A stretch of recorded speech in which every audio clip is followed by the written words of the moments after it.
What's going on, Munchketeers? It's Bud Leaf over here. What's going on? I just wanted to take a minute and just talk to y'all and tell you why we haven't been able to make any content. The funding isn't there because it's pretty expensive to do one show.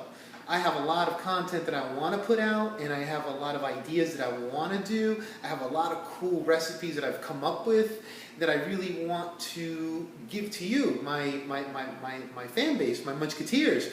And unfortunately, because I do not have the funding, I am not capable to pretty much get the food that I need and actually cook it and create a show and then put it out there for you. So basically what I'm saying is I've created a little donation thing down here, somewhere on the bottom over here with the link, and whatever you can give. I'm not asking for a lot, a penny, a quarter, 50 cents, I don't care. Whatever you can give, I'll take it, because every single thing that you give, I am going to give back to you, my Munchketeers, with content.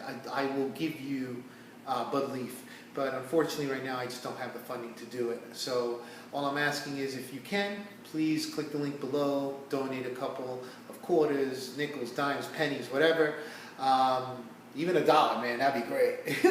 And I could produce a show, which the goal is to have one a week. All right, of really cool stuff. I'm telling you, man, I've gotten this health kick now, and I've learned how to make some pretty cool and neat stuff, and I think you guys would really, really enjoy it. Again, click the link below, and if you can, that'd be great. Donate whatever you can, man. Every one of it is appreciated, okay? And I hope you guys are having an awesome and freaking great day. Hope you eat a lot, and keep on munching, Munchketeers.